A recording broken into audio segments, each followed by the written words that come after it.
우리 오늘 하나님께서 우리에게 주시는 말씀은 고린도전서 3장 1절부터 4절의 말씀입니다. 네 절의 말씀인데요. 제가 한 절, 여러분들이 한 절 하나님의 말씀을 읽도록 하겠습니다. 형제들아, 내가 신령한 자들을 대함과 같이 너에게 말할 수 없어서 육신에 속한 자, 곧 그리스도 안에서 어린아이들을 대함과 같이 하노라.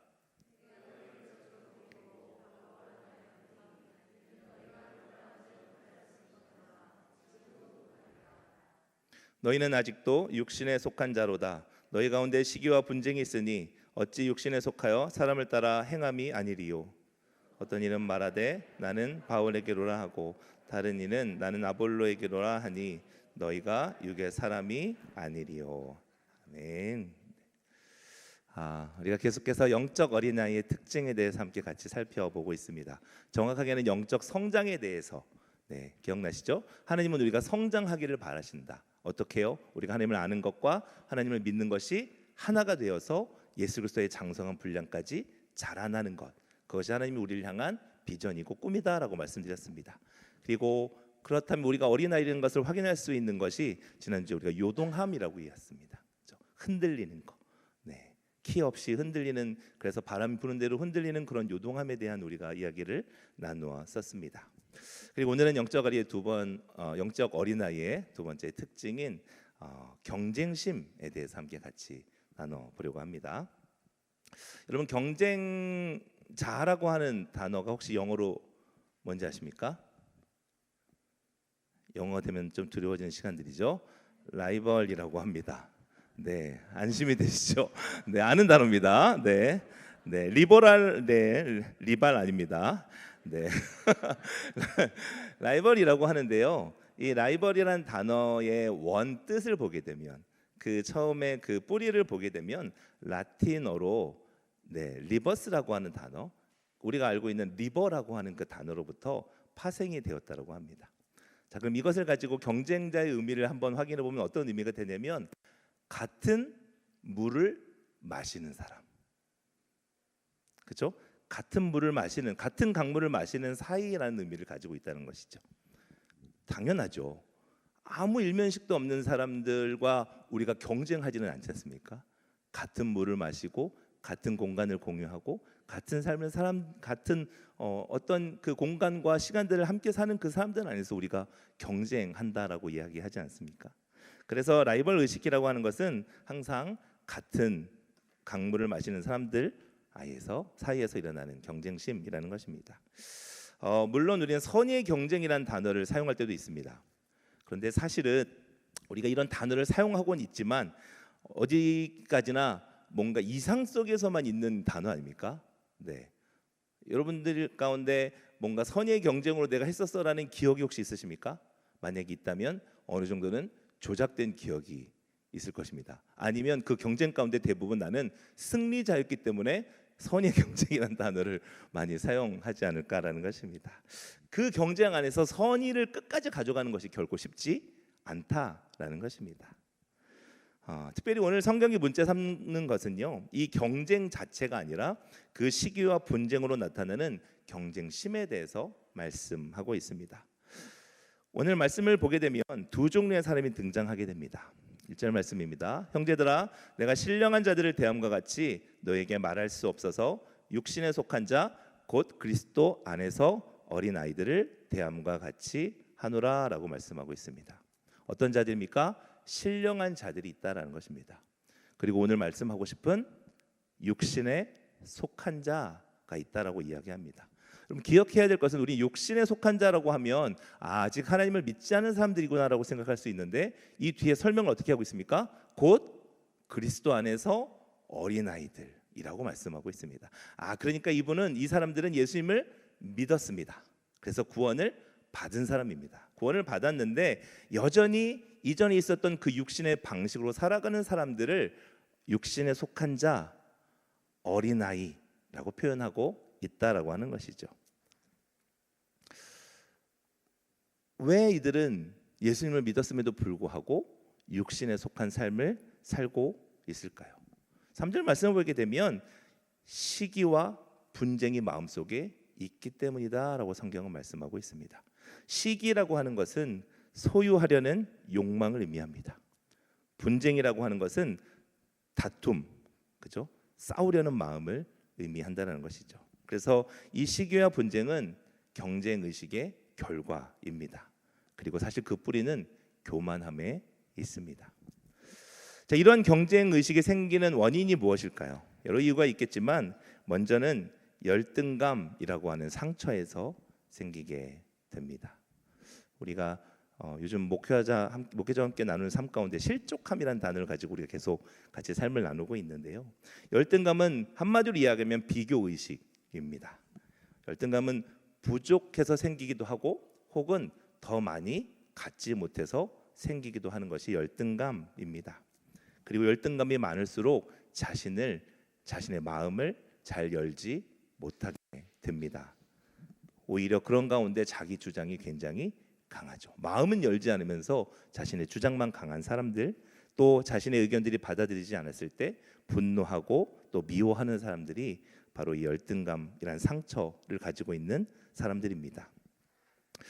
또 경쟁의식이 생기는 두 번째 원인 중에 하나는 정체성의 상실입니다. 사실 이것은 우리가 지난주에 보았던 요동함과도 굉장히 깊은 관련이 있음입니다.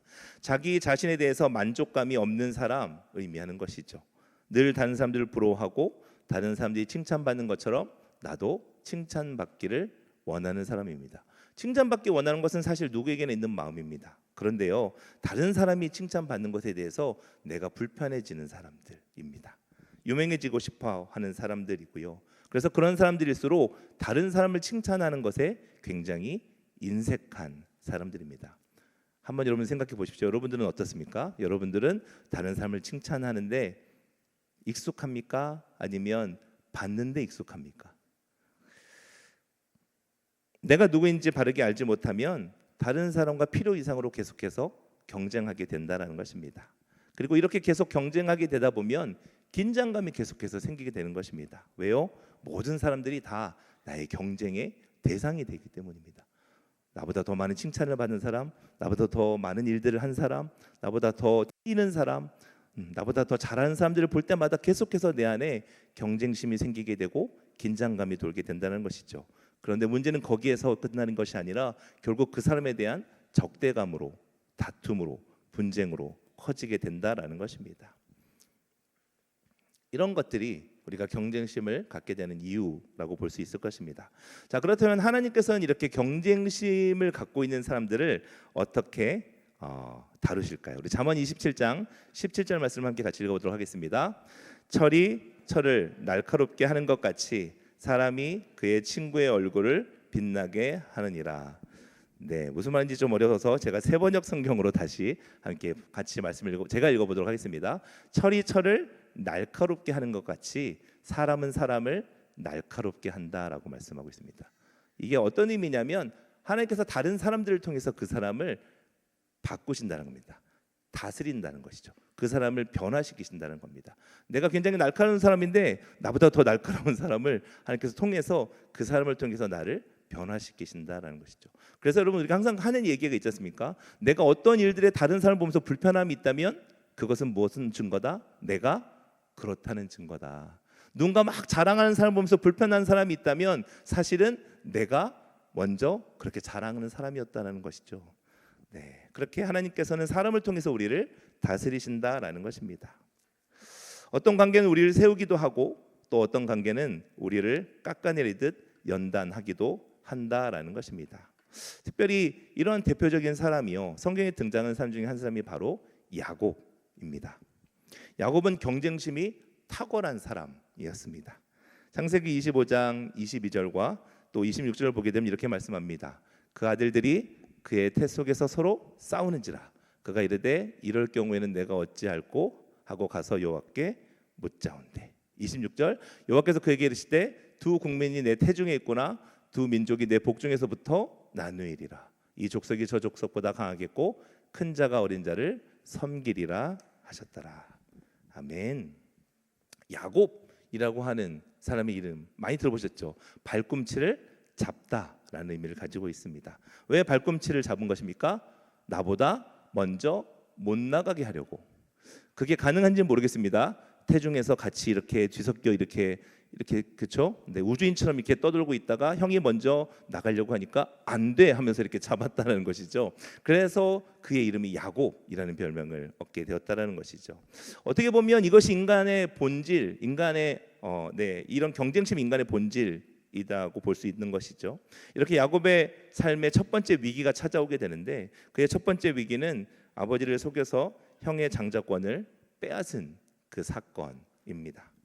그리고 이 일의 결과는 가족 관계가 다 파괴되는 것이었습니다.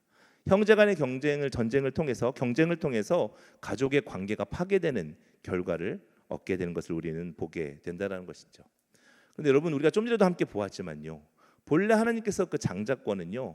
야곱에게 주셨습니다. 다시 한번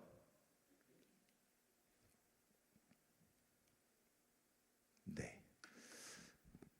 함께 보았던 21절 23절 말씀을 제가 한번 다시 읽겠습니다. 그 아들들이 그의 태 속에서 서로 싸우는지라 그가 이르되 이럴 경우에는 내가 어찌할꼬 하고 가서 여호와께 묻자온대 여호와께서 그에게 이르시되 두 국민이 내 태중에 있구나 두 민족이 내 복중에서부터 나누이리라 이 족속이 저 족속보다 강하겠고 큰 자가 어린 자를 섬기리라 하셨더라.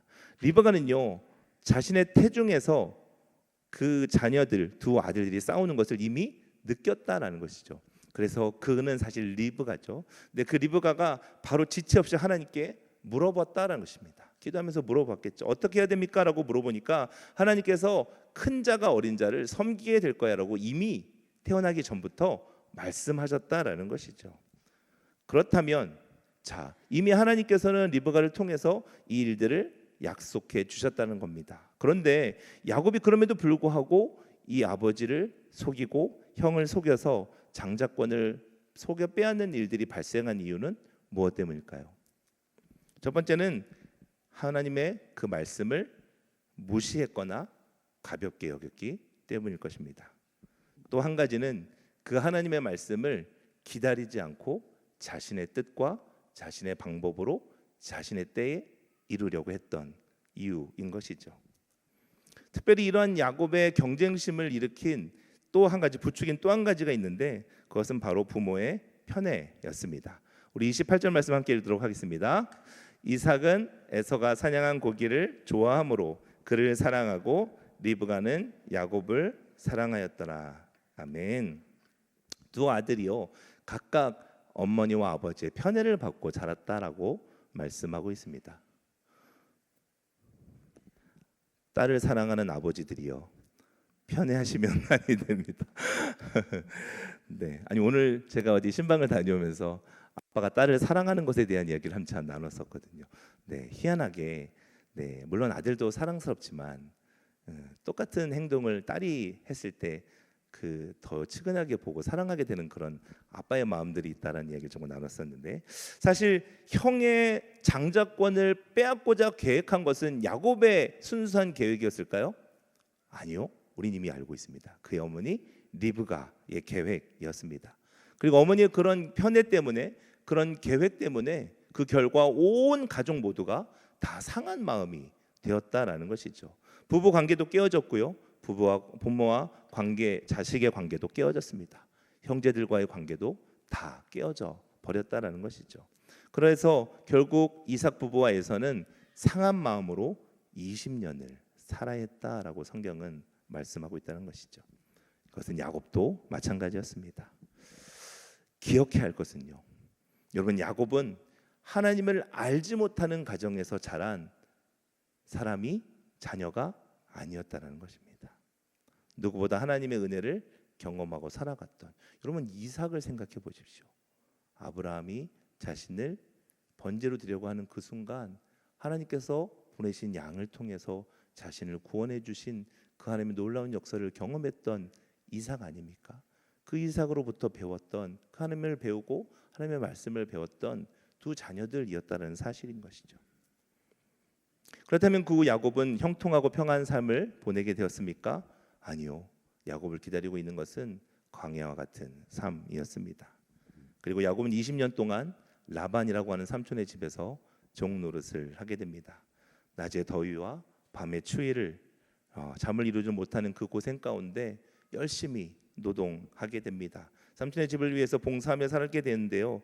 야곱의 고백을 보게 되면 야곱이 그 20년 동안 10번이나 자신의 정당한 품삯을 탈취당하는 일이, 착취당하는 억울한 일을 당했다라고 성경은 말씀하고 있습니다. 창세기 31장 41절의 말씀입니다. 함께 읽겠습니다. 내가 외삼촌의 집에 있는 이 20년 동안 외삼촌의 두 딸을 위하여 14년, 외삼촌의 양떼를 위하여 6년을 외삼촌에게 봉사하였거니와 외삼촌께서 내 품삯을 10번이나 바꾸셨으며. 그때마다 이렇게 해줄게라고 했는데 결과가 더 좋으면, 좋은 쪽이 되면 계속해서 바꾸는 이런 일들을 계속해서 당했다라는 것입니다. 억울한 일들이 한두 번 있었던 게 아니라고 이야기하고 있다라는 것이죠. 경쟁심으로 인해서 스스로 큰 사람이 되고자 했었던 야곱은요, 결국 20년의 섬김의 삶을 통해서 하나님께서 그를 만지시고 아까 철을 날카롭게 하는 것처럼 자기와 똑같은 그 사람을 통해서 자신을 만지시는 하나님을 경험하게 됩니다. 그렇게 자신에게 아픔을 준, 상처를 준 그 라반을 섬기게 되었다는 것이죠. 우리도 마찬가지입니다. 우리는 때로는 당연히 우리의 말을 동의하고 우리의 마음을 따라주며 나를 인정하며 격려하는 사람들에게만 편이 되는 것이 아니라는 것입니다. 우리에게도 때로는 라반과 같은 사람이 함께할 수 있다는 것입니다. 내게 고통을 주고 내게 상처를 주고 내게 아픔을 주는 사람이 내게도 있을 수 있다는 것입니다. 그런데 성숙한 그리스도인은요, 어린아이가 아닌 그리스도인은요, 그 하나님 앞에서 그 시간들을 통해서 자신을 돌아볼 수 있는 그런 기회를 얻게 된다라는 것입니다. 인간관계를 맺다 보면 나를 힘들게 하고 나를 어렵게 하는 사람이 있습니다. 생각만 하면 밥맛이 없어지는 그런 사람도 있습니다. 하루 종일 우울하게 하는 사람, 특별히 내게 뭔가 잘 못한 거 없는 것 같은데 괜히 미운 사람들도 있습니다. 나를 상처 주고 나를 이용하고 나에게 아픔과 고통을 주는 그런 사람들도 있습니다. 이 사람과는 도저히 관계가 지속적으로 불가능하다라고 여겨지는 사람들이 때로는 하나님께서 갖고 있는 나의 삶의 그 자리 가운데 그 사람들을 들여놓을 때가 있다는 것입니다. 마치 라반과 같은 그런 사람들을 내 주변에 두게 하실 때가 있다라는 것입니다. 여러분, 왜 하나님께서 우리에게 그 라반 같은 사람들을 두실까요? 우연이 아니라는 것입니다. 우리 예레미야 29장 11절의 말씀을 우리 함께 다시 하겠습니다. 나 여호와가 말하노라, 너희를 향한 나의 생각은 내가 하나니 재앙이 아니라 곧 평안이요 너희 장래에 소망을 주려 하는 생각이라. 아멘. 너희 미래에게 희망을 주는 것이다라고 성경은 말씀하고 있는 것입니다. 오늘도 여전히 우리에게 가시와 같은 사람들이 있습니다. 그렇다면 여러분, 하나님께 먼저 질문하라는 것입니다. 왜 이런 사람이 내게 있는지, 왜 이 사람이 내게 필요한지 먼저 하나님을 찾고 하나님께 질문하시기 바랍니다.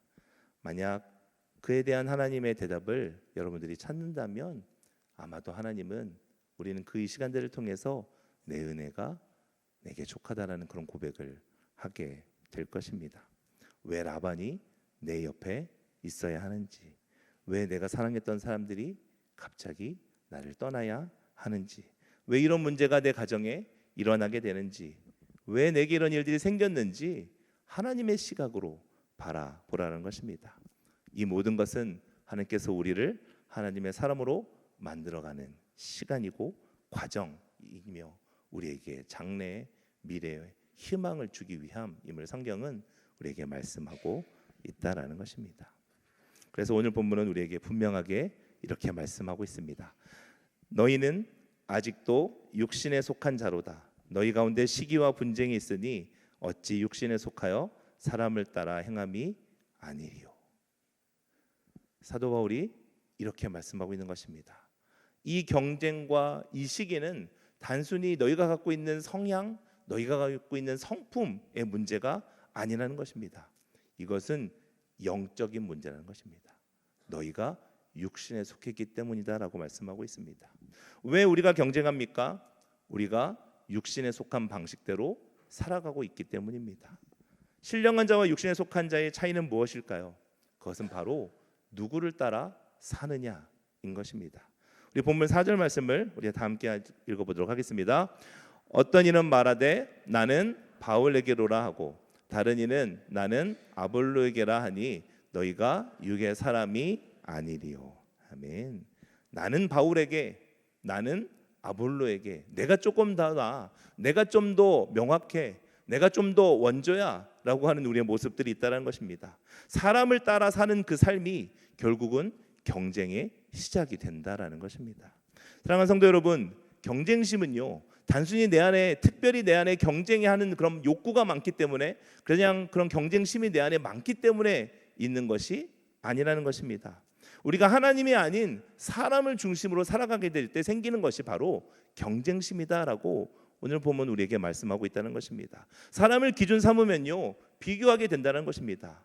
비교하게 되면 경쟁하게 되고요, 경쟁하게 되면 그 결과 시기와 분쟁이 드러나게 된다는 것입니다. 그러면 어떻게 우리가 이 경쟁심에서 벗어날 수 있겠습니까? 답은 너무나 간단하고 명확합니다. 사람을 따르는 삶에서 벗어나 그리스도를 따르는 삶으로 돌아가는 것입니다. 사도 바울이 말하는 이 신령한 자는요 말 그대로 신령한 자가 아닙니다. 뭔가 완벽한 자도 아닙니다. 성령을 따라 사는 사람이 바로 신령한 자입니다. 즉 우리가 이 땅에서 이 경쟁 가운데 자유롭게 되는 방법은 내가 더 잘하고 때로는 내가 더 참고 내가 더 애쓰는 것이 아니라 성령을 따라 살 때 우리가 이 경쟁심으로부터 자유할 수 있다라고 말씀하고 있는 것입니다. 우리가 왜 사람을 따라 살겠습니까? 우리의 가치가 다른 사람에게 달려 있다라고 생각하기 때문입니다. 다른 사람이 바라보는 나의 모습, 다른 사람이 생각하는 나의 재산, 다른 사람이 생각하는 나의 직업, 이런 것들을 의식하다 살다 보니 우리가 경쟁하게 되었다라고 말씀하는 것이죠. 그런데요, 여러분, 복음이 무엇입니까? 우리의 가치는요, 사람이 아닌 것입니다. 복음은요, 우리의 가치가 이미 예수 그리스도의 그 십자가를 통해서 결정되었다, 지불되었다라고 말씀하고 있는 것입니다. 그럼 우리는 더 이상 뭔가 사람들에게 잘 보이기 위해서 증명할 필요가 없다라는 것입니다. 더 이상 비교할 필요도 없습니다. 이미 우리가 충분하기 때문입니다. 그러므로 더 이상 내가 누군가보다 더 낫다, 내가 왜 저 사람보다 부족할까 라는 고민으로, 질문으로 다른 사람을 미워하거나 그 질문 가운데 묶여 살지 마시기 바랍니다. 대신 우리가 이렇게 고백했으면 좋겠습니다. 우리 함께 같이 고백할까요? 나는 그리스도 안에 있는 사람입니다. 나는 예수님의 십자가의 가치만큼의 사람입니다. 나는 성령을 따라 사는 사람입니다. 아멘. 우리가 이렇게 살아갈 때 이 세상의 경쟁심으로 인하여서 흔들리지 않고 영적 어린아이에서 벗어나 하나님 기뻐하시는 그런 성장 가운데로 나아가게 될 것입니다. 오늘 하나님 앞에서 이런 결단과 믿음의 고백을 드리는 저와 여러분 되시길 주님의 이름으로 축복합니다.